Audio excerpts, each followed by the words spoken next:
Հունվարի 25-ն է։ Ժամեր առաջ ներքին գործերի նախարարության ոստիկանության քրեական ոստիկանության գլխավոր վարչության, Սյունիքի քրեական վարչությունում եւ համայնքային ոստիկանության գլխավոր վարչության Գորիսի բաժնում օպերատիվ տեղեկություններ են ստացվել, որ Գորիս քաղաքի վարչական տարածքից մի քանի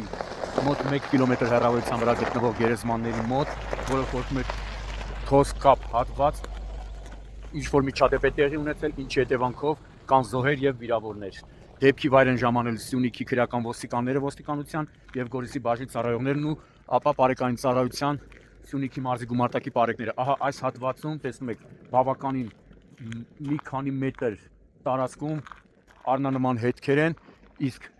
արդեն ժամանած քրեական համայնքային ոստիկաններն ու պարեկները, ապա Հայաստանի քննչական կոմիտեի Սյունիքի մարզային քննչական վարչության քննիչները հայտնաբերել են 2 մահացած քաղաքացու մարմին եւ 1 վիրավոր։ Իմ տեղեկություններով վիրավորին շտապ տեղափոխել են Գորիս բժշկական կենտրոն, որտեղ անհրաժեշտ բուժօգնություն ստանալուց հետո նրան ռեանիմոբիլով տեղափոխել են հիվանդանոց, իսկ մահացածները քննիչի հանձնարարականով տեղափոխվել է Գորիսի դիահերձարան։ Դեպքի վայրում հավաքված մի քանի քաղաքացիներ, ովքեր հրաժարվեցին տեսախցիկի առաջ խոսել, ասում էին, որ մահացածներից մեկը Գորիսի քաղաքապետ Արուշ Արուշանյանի վարորդն է, մյուսն էլ իր ազգականը, եւ ըստ օպերատիվ տեղեկությունների, ինչպես նաեւ դեպքի վայրում հավաքված այդ քաղաքացիների հայտնածի,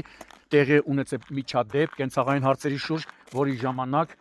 մահացածներից մեկը նռնակ է պայթեցրել, ով ի դեպ դարձյալ դա ասում էին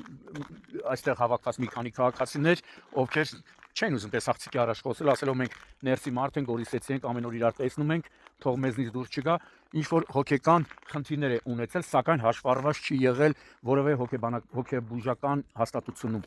Դեպքի փաստով նախաձեռնվել է քրեական վարույթ Գորիսի քննչական բաժնում սպանություն եւ սպանության փորձի հատկանիշներով։ Այստեղ տեսնում եք ամբողջ տարածքը առնանման հետքեր են, ոսկրային մասեր են հայտնաբերել։ Իմ տեղեկություններով նրանք այստեղ եկել են ոդկով, բայց քիչ հեռվում կանգնեցրել են Lexus Magnish-ի ավտոմեքենան, որը քննիչի հանձնարարականով տեղափոխվել է ոստիկանության Գորիսի բաժնի պահպանվող հատուկ տարածք, ըստ դարձյալ օպերատիվ տեղեկությունների այդ Lexus-ով են մասնակիցներից մեկը կամ երկուսը ժամանել ահա այս վայր, որտեղ էլ տեղի ունեցել ինչ որ պարզաբանում կենցաղային հարցերի շուրջ եւ նռնակը պայթել է։ Հիմա նռնակը անզգուշաբար է պայթել, թե միտումնավոր, դա արդեն քննության ընթացքում կպարզվի։ Սակայն հավաստի տեղեկություններով միջադեպի հետ ընդհանրապես Գորիսի քաղաքապետ Արուշ Արուշանյանը կապ չունի, այնքանով կապ ունի, որ մահացածներից մեկը իր վարորդն է։